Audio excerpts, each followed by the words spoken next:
and they're dealing with narcissistic parents, you know, the thing that they're often puzzled by, I cannot believe it was my own brother, my own family member, my own mother who would do some of the most hurtful things to me. They can't fathom that idea.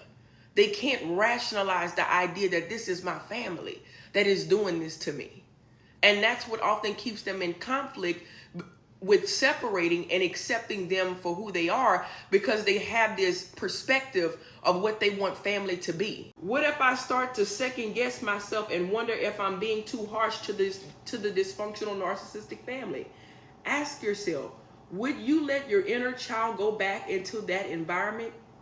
If not, trust that you're doing what's right. That's why I'm so big about the inner child.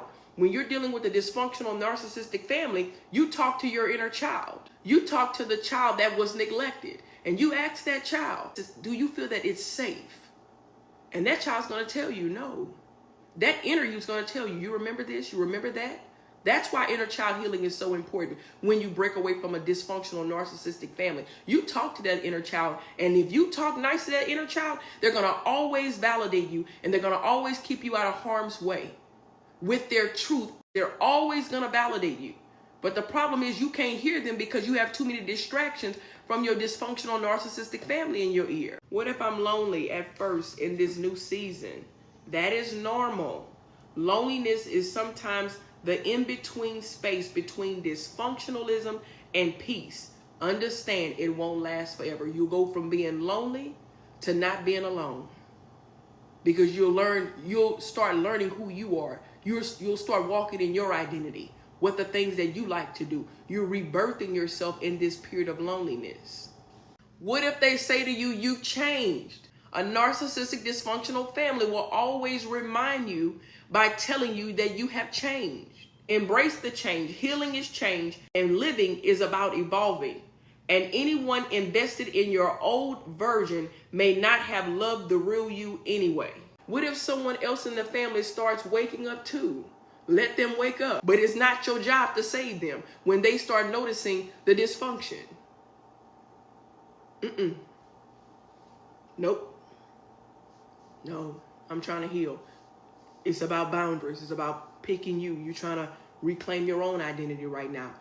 Your courage may inspire someone else to choose healing too, but at this point, we need to respect boundaries, because what will happen is we'll start trauma dumping. There's never any true healing because we're reminiscing on what the family has done.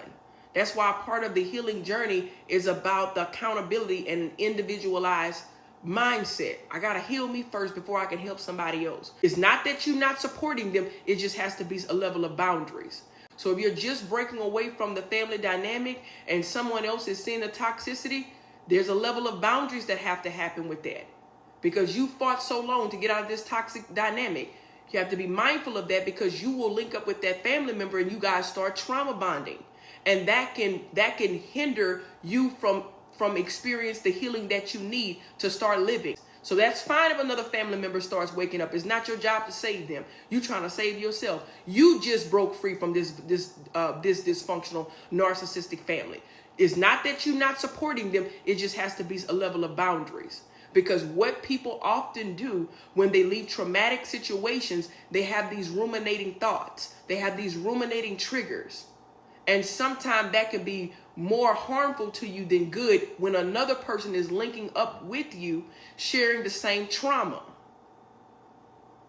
I don't dislike them. I'm just picking me right now because I just broke away and I'm trying to find myself. When I get myself together, then maybe I can be a better support to you. But right now I'm just having boundaries to make sure that I'm okay. What if they guilt trip me for not attending the usual family gathering? Remind yourself, peace is more valuable than performing for tradition.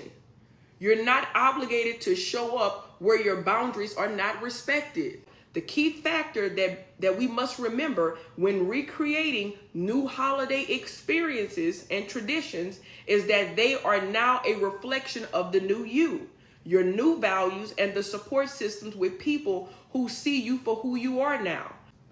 Redefine holidays on your own terms. Spend holidays doing what best brings you peace, not what brings them peace. If you always went to the toxic family member's home because that's the family tradition, that changes now. We must create a safe space, and that may look like you celebrating with your children in your home, volunteering. There's peace in volunteering. Or even vacationing. Plan ahead. We don't wait till a week before. We don't wait till 2 weeks before. You already have a safety plan. They don't catch you off guard anymore. Replace triggering family gatherings with chosen family dinners, solo getaways, or activities that bring new joy in your life. One of the most radical acts of healing, especially for those who grew up in emotional, unsafe, or abusive environments, is allowing yourself to experience joy without guilt.